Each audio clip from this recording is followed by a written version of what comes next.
Nama suku anak dalam mungkin terdengar asing bagi sebagian besar masyarakat Indonesia.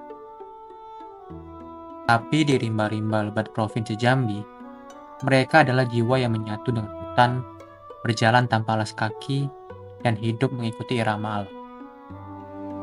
Mereka juga disebut orang rimba, kaum nomaden yang selama ratusan tahun hidup berpindah-pindah di hutan tropis Sumatera. Dalam bayangan kita yang tinggal di kota, kehidupan mereka mungkin terasa seperti potongan masa lalu. Tapi bagi mereka, itulah kehidupan yang utuh. Siapa sebenarnya suku anak dalam? Apa yang mereka yakini?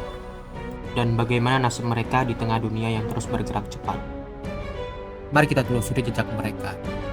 Kaum penjaga rimba terakhir dari Jambi.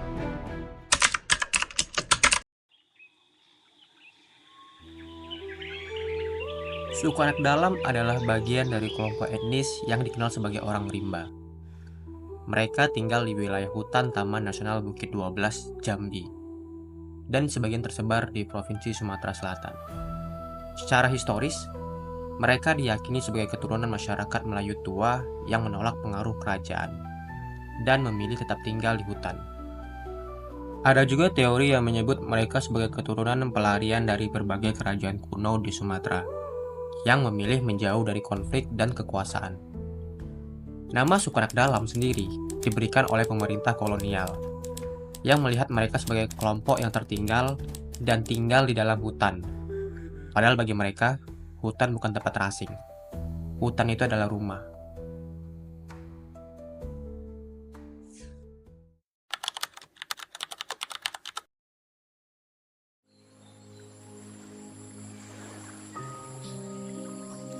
Hidup nomaden adalah nadi utama budaya orang rimba.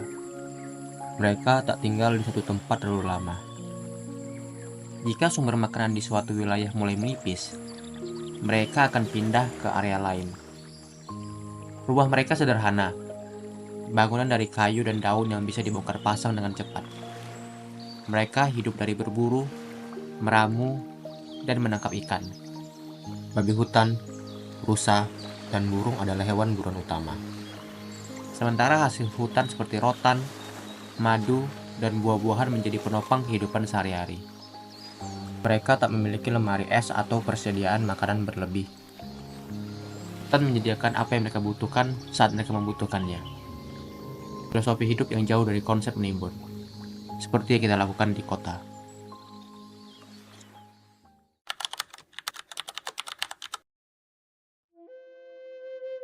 Suku anak dalam percaya bahwa hutan punya roh, dan setiap pohon, sungai, bahkan angin memiliki penunggunya. Mereka memanggil Tuhan dengan sebutan Tuhannya orang rimbo.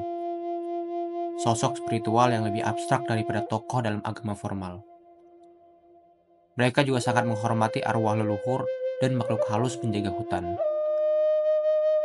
Setiap pelanggaran terhadap aturan adat, seperti menebang pohon sembarangan atau melanggar pantangan berburu, bisa membawa sial. Bahkan, mereka percaya dukun atau tetua adat bisa berkomunikasi dengan alam untuk meminta izin sebelum berpindah tempat. Bahasa mereka adalah dialek Melayu kuno, penuh metafora dan cerita. Mereka jarang menulis, tapi hafal kisah-kisah turun-temurun tentang asal-usul mereka, hewan mitos, dan pertarungan manusia dengan roh jahat hutan.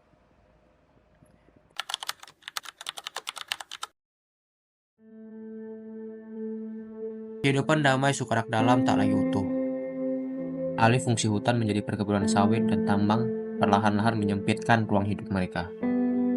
Pemerintah sempat menawarkan program pemukiman tetap, di mana mereka diajak meninggalkan hutan dan tinggal di rumah permanen.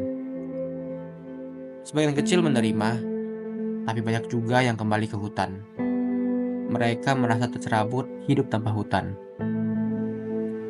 Bagi mereka, seperti ikan yang dilepas ke daratan. Konflik juga sering terjadi antara suku anak dalam dan warga pendatang. Salah paham, ketidakpahaman, bahkan diskriminasi membuat mereka semakin terpinggirkan. Mereka dianggap aneh, kuno, bahkan bodoh. Padahal, mereka punya pengetahuan yang tak tertandingi tentang alam dan ekosistem.